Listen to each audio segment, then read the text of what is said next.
Well, thank you. Thank you for being here today, making today and church a priority a little bit today. We're wrapping up our series called Faith. We've been looking at faith from the point of being a verb. It should lead us to do something, to change something, to be something, whatever the case may be. And so I'm praying that God has been kind of stirring within you as we've been working through the story of Elisha and kind of pulling out some of the highlights of his story and his life, even though there's so many cool miracles that God used to perform. In fact, when Elijah anointed Elisha and said, you're going to take, he said, I want the double portion. That's what he requested. And it's really cool how God works, right? So Elisha performed, at least God performed, right? Because that's the key. God performed twice as many miracles through Elisha as he did Elijah. And so when you think about trusting and faith and that sort of thing, are we bold enough and courageous enough just to say, God, I want to be more. Not for my glory. I want to do more so that I can give more glory to you. I want to reach people because people matter to you. And so there's nothing wrong with us requesting, God, I want to make an impact. I want to do something, and I want you to do something through me. So today, just kind of one word for title, we're going to talk about recovery. Recovery. We're going to talk about a really interesting part of the story that growing up, this part kind of seems like, what's the point in this, right? So before we get there, anybody ever lost anything? Anybody lost anything? All right, you're still looking for it now? Okay. So, your keys, so you can participate here, okay? I'm not judging you, the bright lights. I can't see all of you, okay? So that's okay. But you just raise your hand if you've lost your keys before. All right.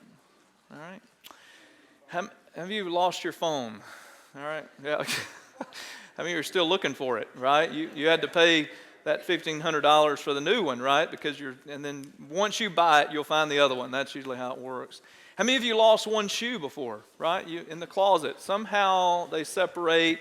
There's a lot of socks that are lonely out there, all right? If you've watched Seinfeld at all, he had a pretty good little bit on that. So there's things that we've lost. There's things that really don't matter that you lost, right? You're like, nah, that's no big deal. I'll replace it. We're kind of in that culture. I don't know how you're wired, but some things you lose, you're like, what's the big deal? Let's just go buy another one. Okay, some of you wire like that. But there's things that are valuable. There's things that, okay, this has value, tremendous value, not just value, as far as money goes, but it has value because of what it means to someone else. And so the story we're going to get into today really deals with something being lost that you think that's really not a big deal unless you're the one who's lost it.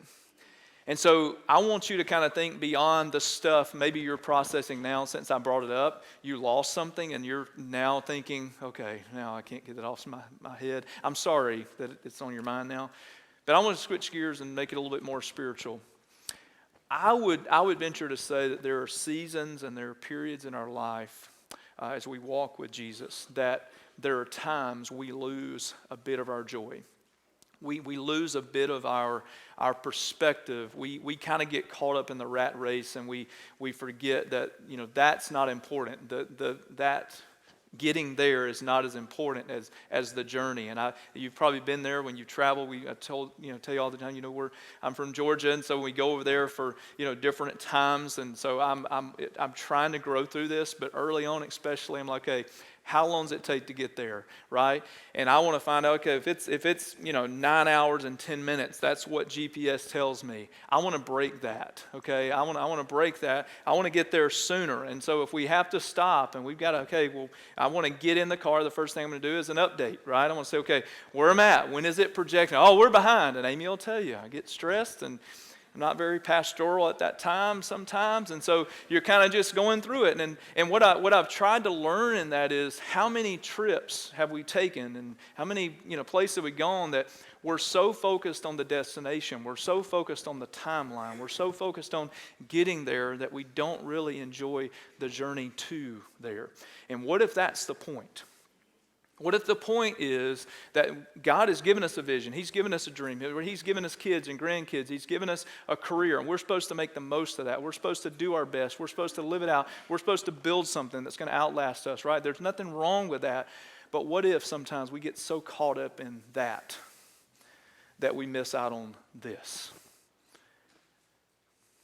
We miss out on the God of the moment. We miss out on really the purpose of the moment. And so maybe you're there. Maybe you understand what I'm talking about. Or that this season maybe you're in right now. You're having a hard time seeing the purpose in it. You're having a hard time seeing the right perspective. You're trying to find your passion again. Your life is changing. The season is changing. And so what is my purpose now? Well, today's story is really unusual, and you look at it and you go, I don't know if you grew up in church. I don't know if I preached a message, honestly, in all my years of preaching on this story specifically. I've brought it up, referenced it. So it's one of those that, does it really have a purpose? It seems to, what's the point of this? And so to kind of build it up, one of Elisha's seminary students, because he was really trying to disciple and multiply the ministry that he was doing, and the gospel, at least in the Old Testament terms, kind of going forward, and these young guys were wanting to learn. And so there was a school that he had started. Well, it was kind of getting too small for the amount of seminary students, we'll call them, under his care. And so they're going to go out and build another place so they can meet together and study together and grow together. And so they're going out into the woods, and they're going to chop down trees because they didn't have a Lowe's down the road, okay? So they're going out to chop the trees down, and so they're chopping the trees. He's going at it with an axe, and all of a sudden he goes this, and he goes this, and then you hear bloop. The axe head flew off, and it drops to the bottom of the Jordan River, and he's like, what do I do now? And you may go like, what's the big deal? Go down to that Lowe's, right? That's what we would do. If I lost an axe head and it's in the bottom of a river or a dark creek, right, in the woods, what are we doing? We're getting in the truck. We're going to town, and we're going to go spend the money and not eat lunch that day and get our axe and get back to work. That's what we're going to do. Well, it's a different time. And maybe you're that way. Maybe you say, no, I would get in the creek. Okay, so you can relate, okay? There wasn't a hardware store, and understanding that iron was very valuable and very rare, and remembering that this was a seminary student, he was very poor. He didn't have anything. And then what we're going to gain from the story, at least insight, he had borrowed this axe from someone. And this is why many of us don't lend our tools or our stuff out, right? That's why we don't do it. So he knew he didn't have enough money to replace that. Maybe he was afraid of who owned the axe, whatever the case may be. So he's kind of like stressing out, freaking out, going, okay, what do I do? What am I going to do now? This is where you kind of get to the story. 2 Kings chapter 6, 1-7. It says, the company of the prophets said to Elisha, look, the place where we meet with you is too small for us. Let us go to the Jordan, where each of us can get a pole, and then let us build a place there for us to meet. And he said, go. And then one of them said, won't you please come with your servants? He said, I will, Elisha replied. And he went with them. They went to the Jordan and began to cut down trees. As one of them was cutting down a tree, the iron axe head fell into the water. Oh no, my Lord, is that an understatement? He cried out, it was borrowed. And then verse 6, the man of God asked, where did it fall? Isn't that our first question? All right, where did you lose it? Okay.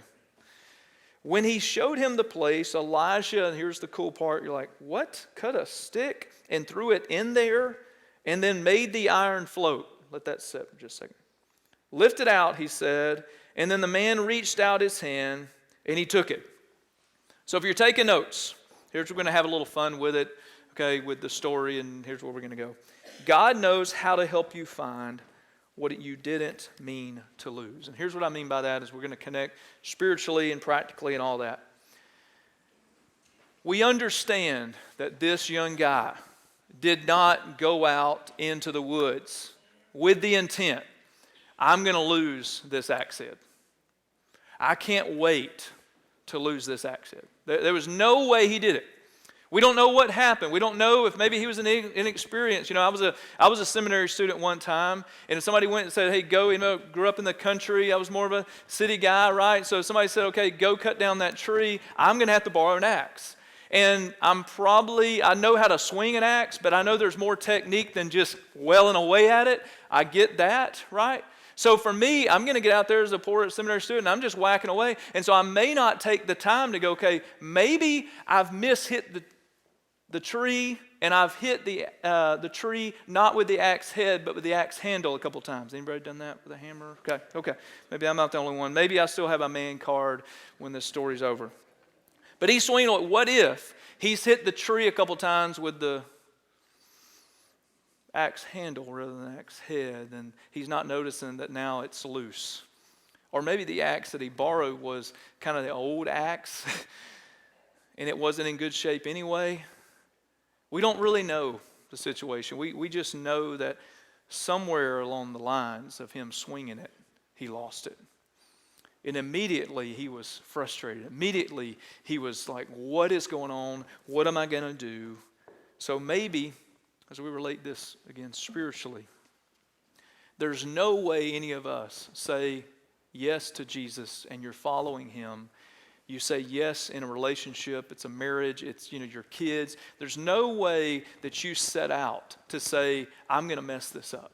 There's no way that you have full intent to go, okay, I'm going to figure out how I can walk away from God and his will. I'm going to figure out how to walk away from this marriage. I'm going to figure out how to walk away from my kids and not be who they need me to be. I'm not going to start saying that's my intent, right? None of us do. But what I would say is that what if along the way, in many areas, if not all areas of our life, especially following Jesus, what if there are times as we're following him and we're all intent on following him, following his will, worshiping him, making him the center of our lives in every area of our lives, but what if there are times where we're walking along and all of a sudden we go, what is that? What if all of a sudden something happens to us and we begin to doubt? What if all of a sudden something happens to us and we begin to question? What if all of a sudden we're just overwhelmed and we just, you know what?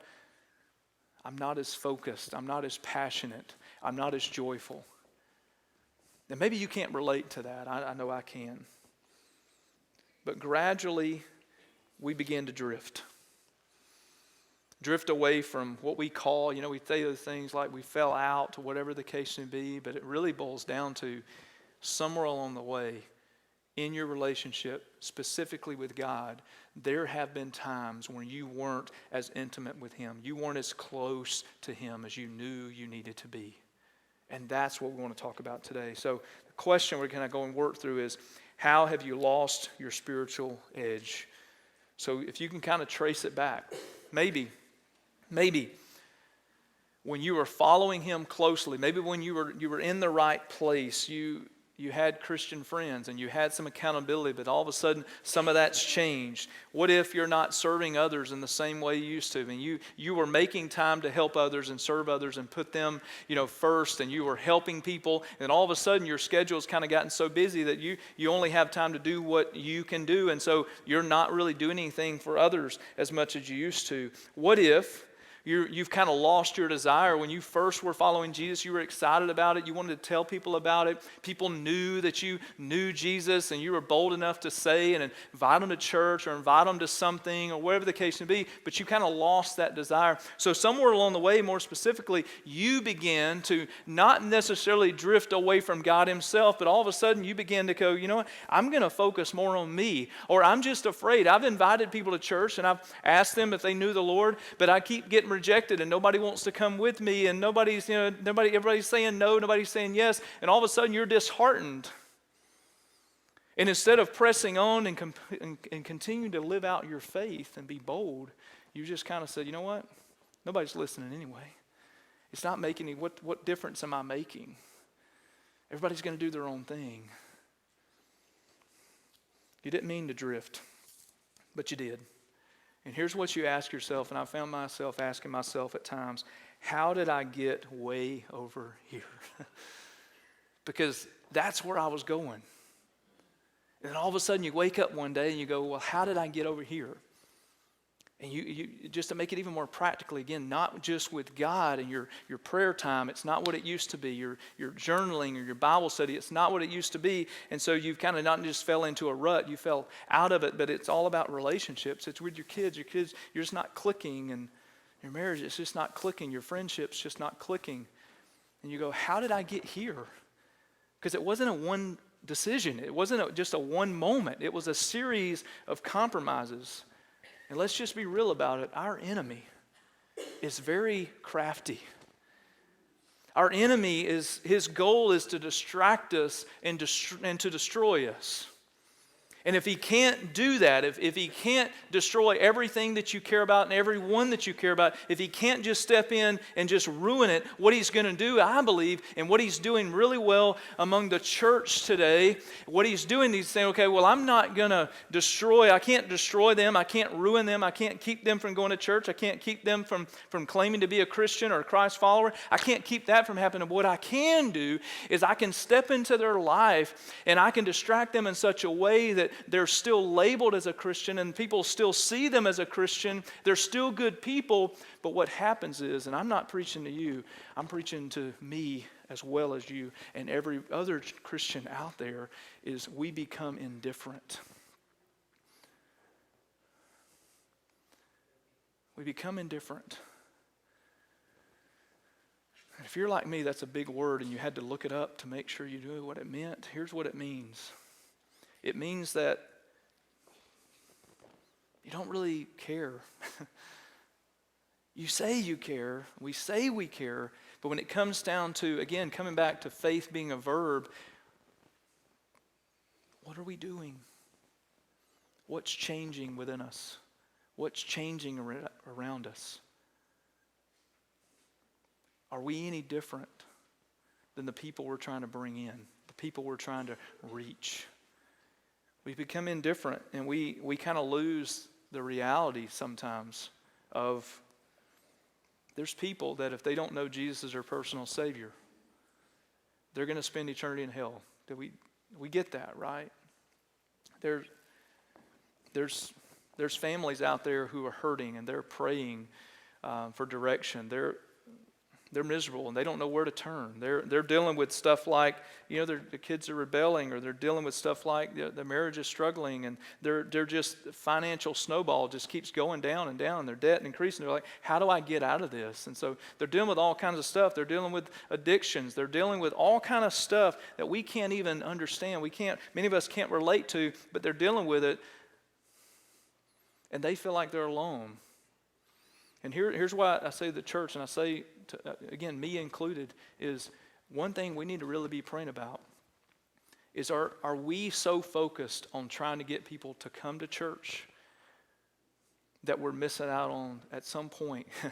Are we, throughout the week, are we praying for opportunities to be the church where we work, where we live, whatever ball teams we're on, whatever, you young people, whatever teams, whatever huddles, whatever locker rooms you're in, you represent Jesus there as much as you represent Jesus here. Adults, we represent, and I know it's a little bit easier for me because I work at a church, right? But that doesn't mean there's stuff that we don't still deal with. We have to represent Him. As much as we represent Him, as we're singing, praising, as we're going and taking notes and watching, okay, where's this going? What am I supposed to take from this? As much as we're living for Him here, we are to be just as passionate out there. When I'm coaching my girls' basketball team, I have to remember, all right, you're not just the coach here. You're a Christ follower. So what you say to that referee, he takes home with him. Amen? I didn't mean to dig, right? I'm just saying. I go to games with y'all. I know. I yell the same stuff, right? And so are we okay? Are we okay with what we do, the behavior we're putting out there, the reputation that we're building, the character that we have? Have we, maybe, if we're just owning up to it, have we allowed the enemy at times to just distract us? So, if we have, if we'll just be honest that there are times where we're not as focused as we need to be, we're not as intentional as we need to be, metaphorically speaking, right? How do we get our edge back then? Number one, if you're taking notes, be honest about where you lost it. 2 Kings 6:6 says, the man of God asked, where did it fall? What he was saying is, the axe isn't gone, it's just where you left it. And the young guy had to say, okay, well, it's in the bottom of the Jordan River. And so he takes him to this place and he says, there it is. I don't know about you, but there's times where we don't really want God or others to really be honest with us. We're not really great at receiving, that criticism, even if it's constructive or not constructive, whatever. There's constructive criticism, there's destructive criticism. But in the midst of all that, are we willing to at least listen? Maybe not to the person all the time, but to maybe what they're saying. And so if we're kind of just opening ourselves up to God here in this moment, are we willing to say, God, is there something I'm missing? Have I lost my passion? When's the last time, if we can just kind of take inventory here, when's the last time I shared my faith with someone? When's the last time I just extended an invitation to say, hey, will you join me this morning? I'll save a spot for you. When's the last time we just did something for someone with no strings attached, not expecting them, right? And I have a pet peeve. If I'm out and about, we're, kind of in the shopping season. If I open the door, Trinity will call me out on this. If I open the door for someone and they use that, right? And if they don't say thank you, anybody? She has to remind me, Dad, you are a preacher. Because I'll just open it. They don't say thank you. I'll say thank you. Right? It's a quick confession. Y'all may not be hiring me after the first of the year. I don't know. So anyway, when you think, well, where did I lose it? Is there something that's, again, just missing? Have I lost my edge? How am I portraying Jesus and his church to everyone around me? Where did it go wrong? Sometimes I think we can trace it back to relationships we engage in. Maybe, again, for some of our young people, or maybe you're adult and you're kind of in that dating realm too. You begin to date the wrong person and do the wrong things, and it just started from there. Maybe you made one compromise, and then all of a sudden that compromise led to another compromise, and there's things that are happening, behind the scenes that maybe you and God are the only one that knows about, but you've compromised, and all of a sudden you're not as close to God. It's messing up those relationships because not anything they've done, but something you've done. And are we willing to own up? Are we willing to go back to that place and say, I've done this? The second one is, with God's help, take back what you lost. And I love this part, verses 6 and 7. So he says, when he showed him the place, Elisha cut a stick, and this makes no sense, but he threw it in there, and he made the iron float, and he says, lift it out. And the man reached out his hand, and he took it. And here's the cool part in this, is if Elisha's faith and obedience was so strong, it was so just committed, right? What if it was so strong, why didn't God just finish it? Why didn't God just, not just make the iron and float on top of the water, but why didn't God just make it float and then fly and return to the axe handle and just reattach it and make it better than it was? Why didn't he do that? If he made it float, he could do the rest of it, right? Well, here's the reason. We still have to play a part in what God is doing. See, he still needed the young kid to reach out there. He still needed Elisha to break off a stick. And you can imagine, what is Elisha thinking when he's breaking off a stick? Was God kind of there in his ear going, okay, take that stick, break it off. All right, good. You've got a stick now. Okay, now throw it. Just throw it out there. And Elisha, what? They're going to think I'm an idiot. What are we doing here? And he's holding a stick, and he just, I'm going to toss it in here. And can you imagine him sitting there waiting? I don't think it was like it floated up before he threw it in. When it hit the water, I have to believe that it took some time, right? There's some moments of like, okay, what are we doing here? I trust you, God. This makes no sense at all. And all of a sudden that axe head just is floating on top of the water. Can you just settle on that for just a second? You think, does God really care about what I care about? Does God really care about my burden? Does God really care about what I've lost? Does God really care about me losing my edge? Does God really care about my relationships, even if I'm the one who messed them up? Does God really care? Of course he cares. And this is where it comes back. What's the purpose in this? I don't know all the purpose. I'm not God. But what I see in this is if God cares about a borrowed axe head, then what else does he care about? He cares about everything that you're struggling with. He cares about you. See, just thinking about on our stories and what we've kind of been working through, only God can send the water, but sometimes we have to dig a ditch. See, only God can multiply the oil, but we have to gather the empty jars. Only God can make the axe head float, but we still have to reach in and get it out. When I was in Bible college years ago, there was this class, and it was around January, that Christmas break toward the end of it, and they call it J-term, and so it's called Spiritual Formation. And it was kind of a class I needed, and I was kind of reluctant about taking it because it's going to be 8 hours a day for that week, and you're just, and then you still have classwork to follow up through that following semester, and I just wasn't excited about it, but I did it anyway. And so we get there the first day, and you can imagine, 8 hours. This guy talking about spiritual formation and working through, what the spiritual disciplines look like. How do you develop a good prayer life? How do you develop a good Bible study and journaling and all this kind of stuff? But I figured out, by Wednesday, what began to happen is it really was paying off. And I even told Amy after that when she came back from her break, and I was just like, man, I didn't look forward to this. I wasn't really interested, but I knew I needed to do it. And by the end of it, I'm like, I was immersed with God's people. I was immersed with God's presence and just some great material, just kind of working through it.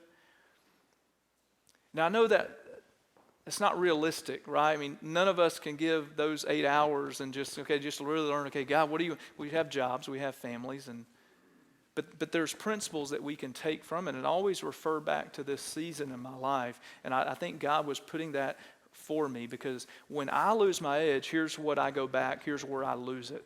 Here's what I find. I find that in those times I begin to lose my edge are the times that I'm putting more effort into what I'm giving you than what God's giving me. And I wonder if that's really the case for us as well, in the pew, is that what if when we begin to kind of lose our edge, lose our passion, lose our joy, and it begins to kind of drift off course, and we're not as close to Him, we feel it, we know it, because God is always wanting more of us. God is always wanting to be with us. And so there's always going to be that longing. When you should worry is when you don't hear that cry from God to just talk, right? And so that's a really big red flag. But for you, if you're kind of just drifting and you've lost a little bit of that edge and you're like, how do I get it?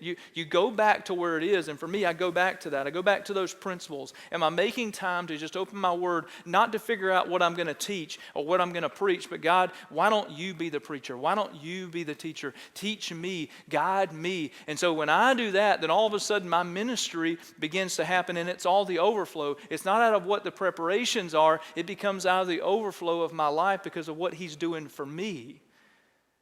And so what if in real life, because I have a real life too, is that what if sometimes we allow the burdens of the world, we allow the things that we can't even control to control us or distract us?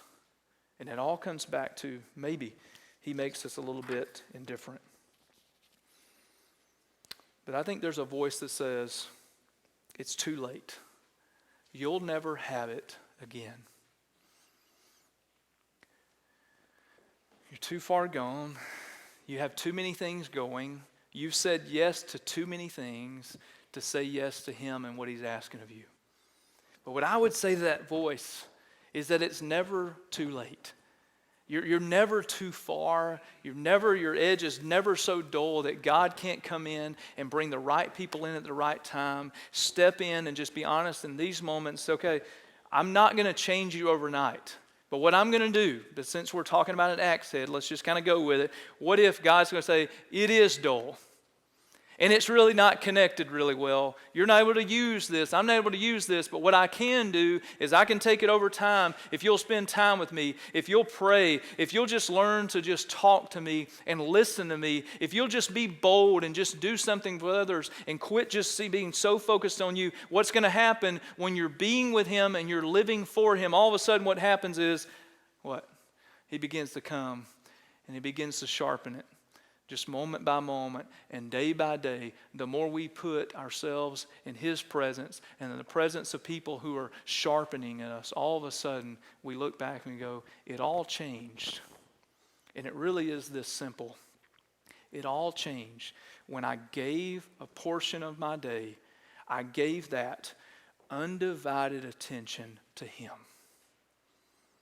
And then what I learned from that time with Him, I applied it to my life. That's when it began to take form.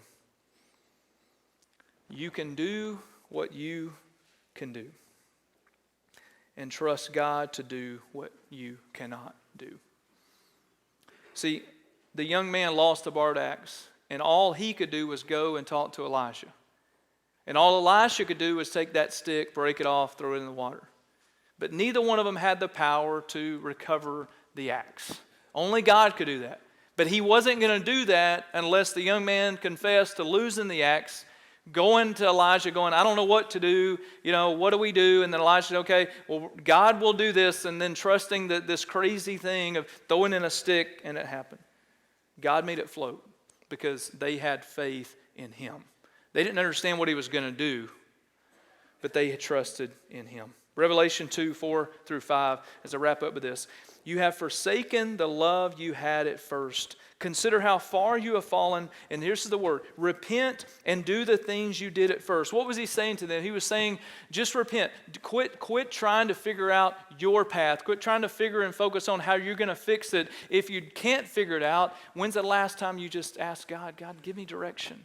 What do you want me to do? Is this where you would have me to be? What needs to change? What do I need to say no to so I can say yes more to you? And Deuteronomy 33 through 5 says, God, your God, will restore everything you lost. He'll have compassion on you. He'll come back and pick up the pieces from all the places where you were scattered. No matter how far you end up, God, your God, will get you out of there. In verse 5, and bring you back to the land your ancestors once possessed. It will be yours again. And if he's talking about land, then he's talking about restoring not just our salvation, but the joy of our salvation. He will give you a good life and make you more numerous than your ancestors. You see, God is all about not just restoring your salvation, but restoring your joy of your salvation. Reminding you of how good He is, in spite of how not good we are at times. His grace is more than sufficient. Jonathan Edwards says this. He says, not one concern of ours is small if we belong to Him. To teach us this, the Lord of all once made an axe head swim. What are you dealing with that you feel like either is too big for Him or is too small? Each end of the spectrum, God says, I care about that. And it may be something you're caring about that nobody else cares about. But if you care about it, and it really is important, then God cares about that too. Whether it's your joy, whether it's your perspective, whether it's someone you love that you're wondering where they are spiritually, He cares about that. The relationships that you're praying for, He cares about every one. Are we willing to just cry out to Him and just be faithful to break off that stick, whatever that looks like, and it doesn't make sense, and just toss it in? Have the conversation, extend the love, and trust that God's going to do His part when we do ours. Let me before I pray, it's really important because if you're waiting on God to do His part, but you've yet to do yours, you're going to wait for all eternity. You see, you're saying, well, God, why don't you reach that person? Well, just like he did with my dad, for years and years ago. Well, he kind of pricked on me. He says, well, you're praying for somebody to talk to him and just have a conversation with him. And he's like, can't you talk? I don't want to do it. No. Can't you? It could be for you. You're praying about, God has placed somebody on your heart. Have you at least had a conversation? He's not going to work until we take a step of faith. God, I love you, and I thank you for your word. I thank you for this story. I thank you for what you're doing and what you're speaking into the hearts of us that are here today. There really are times in our walk with you that we lose a little bit of our edge, whether it's spiritually speaking, our joy, our perspective, our passion. But there's also, even in following you, there's times in every other area of our life, relationally, career-wise, or financially, or just some personal stuff that we drift off course if we're not intentional. We're not guarding our tongues like we should at times. We're not controlling even our body language and how we don't listen like we should to people. So God, just call us out. Help us to see where do we lose it so that you can restore it. It really comes back to us making you a priority in our life. And then us making the people that matter to you a priority in our life. Those who are dependent on our care, those who are dependent on our love. If you're here today and you don't know Jesus, I'm going to give you that opportunity to know him today, to invite him into your life. And all you simply have to do is say, yes, Jesus, I admit that I'm a sinner. I admit that I need you. Come into my life. And if that's you, I'd love to pray a prayer with you if you just lift your hand. No one's looking around. It's just us. Anyone today? I invite Jesus into their life.